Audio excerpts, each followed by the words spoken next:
Sleeping Ugly by Jane Yolen. Page 7.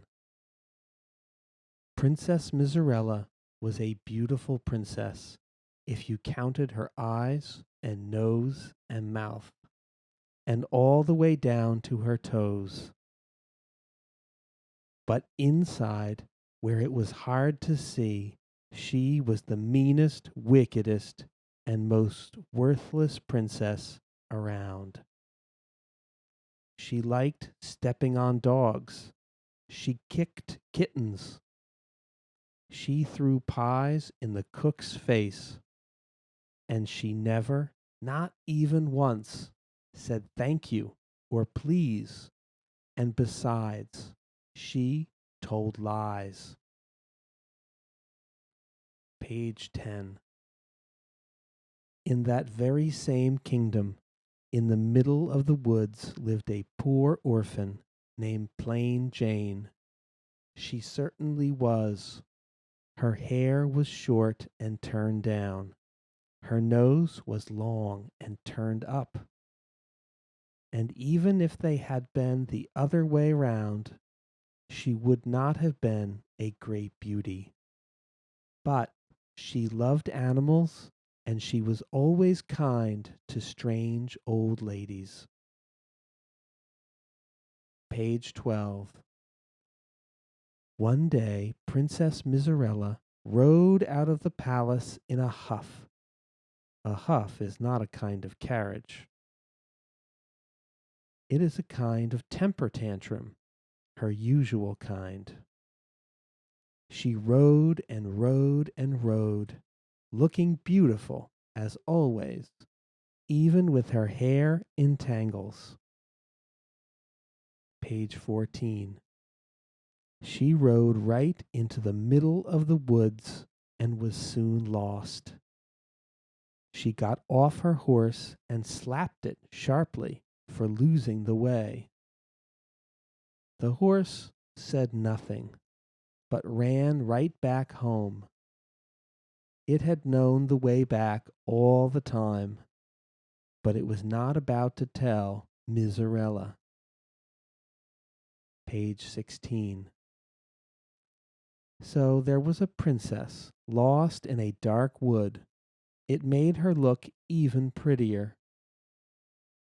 Suddenly, Princess Miserella tripped over a little old lady asleep under a tree.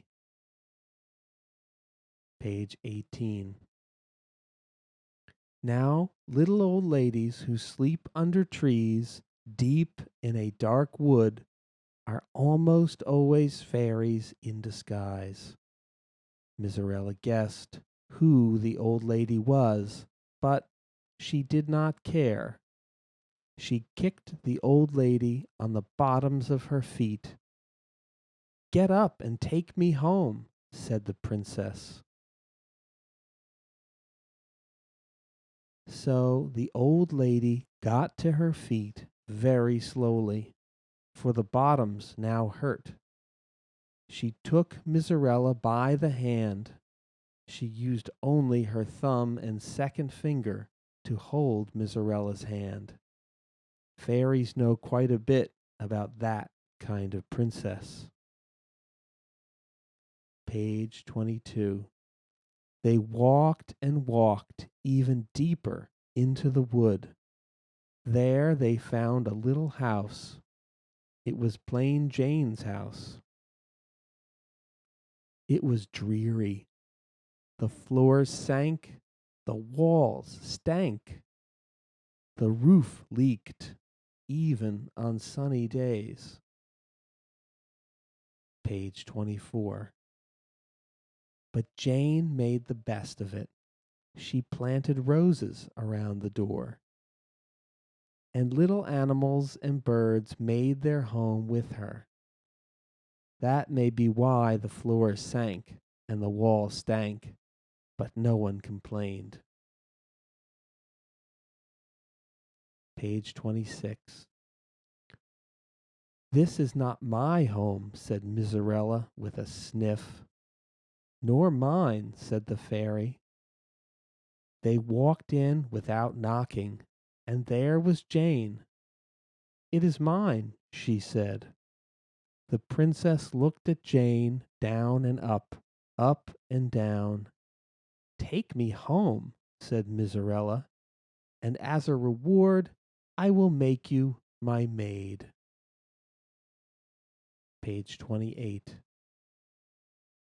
Plain Jane smiled a thin little smile. It did not improve her looks or the princess's mood. "Some reward," said the fairy to herself. Out loud she said, "If you could take both of us home, I could probably squeeze out a wish or two." "Make it 3," said Miserella to the fairy, "and I'll get us home." Page 30. Plain Jane smiled again. The birds began to sing. "My home is your home," said Jane. "I like your manners," said the fairy.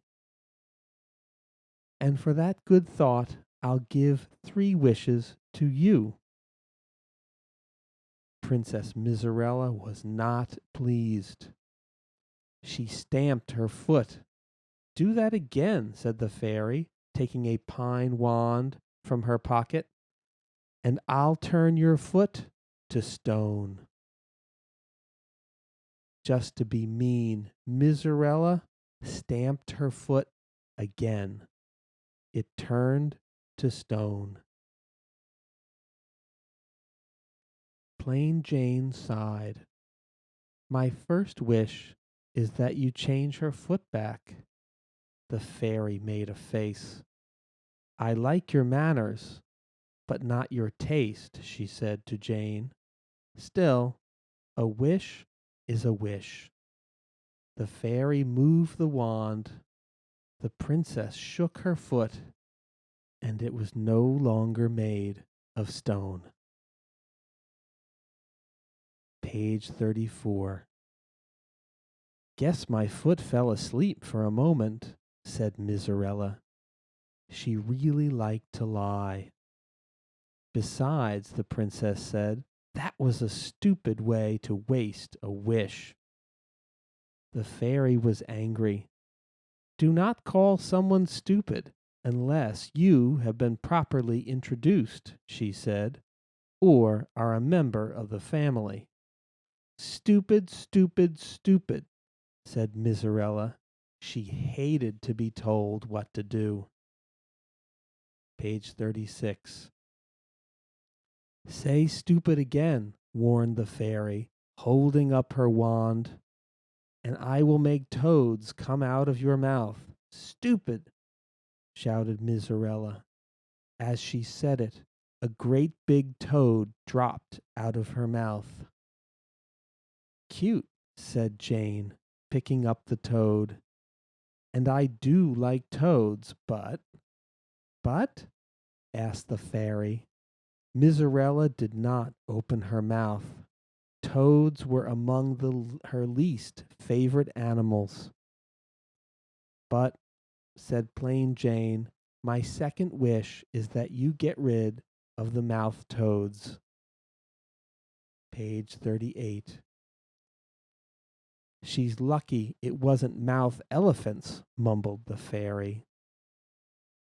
She waved the pine wand.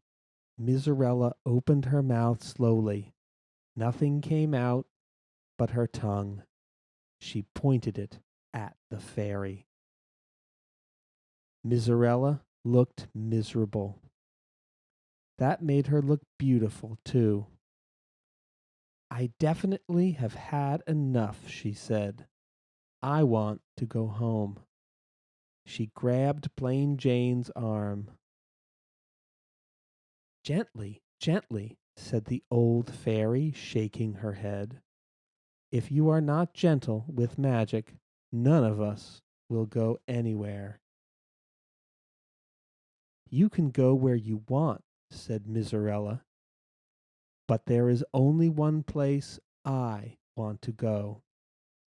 "To sleep," said the fairy, who was now much too mad to remember to be gentle. She waved her wand so hard she hit the wall of Jane's house. Page 42. The wall broke, the wand broke, the spell broke, and before Jane could make her third wish, all three of them were asleep. Page 44. It was one of those famous 100-year naps that need a prince and a kiss to end them. So they slept and slept in the cottage in the wood. They slept through 3.5 wars, 1 plague, 6 new kings, the invention of the sewing machine, and the discovery of a new continent. The cottage was deep in the woods, so very few princes passed by, and none of the ones who did even tried the door.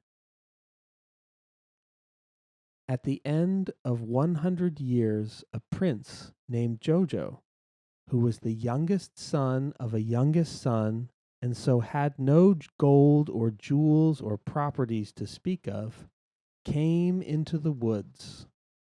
It began to rain, so he stepped into the cottage over the broken wall. Page 48. He saw 3 women asleep with spider webs holding them to the floor. One of them was a beautiful princess. Being the kind of young man who read fairy tales, Jojo knew just what to do.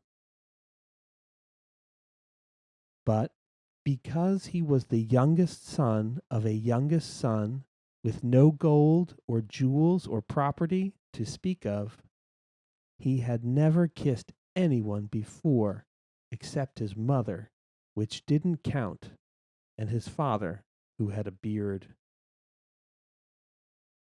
Page 52. Jojo thought he should practice before he tried kissing the princess. He also wondered if she would like marrying a prince with no property or gold or jewels to speak of. Jojo knew with princesses that sort of thing really matters. So he puckered up his lips and kissed the old fairy on the nose. Page 55. It was quite pleasant. She smelled slightly of cinnamon. He moved on to Jane. He puckered up his lips and kissed her on the mouth. It was delightful. She smelled of wildflowers. Page 56. He moved on to the beautiful princess. Just then the fairy and plain Jane woke up. Prince Jojo's kisses had worked. The fairy picked up the pieces of her wand. Jane looked at the prince and remembered the kiss as if it were a dream. I wish he loved me, she said softly to herself. Good wish, said the fairy to herself. She waved the 2 pieces of wand gently. Page 58. The prince looked at Miserella, who was having a bad dream and enjoying it. Even frowning, she was beautiful. But Jojo knew that kind of princess. He had 3 cousins just like her, pretty on the outside, ugly within. He remembered the smell of wildflowers and turned back to Jane. I love you, he said. What's your name? So they lived happily ever after in Jane's cottage.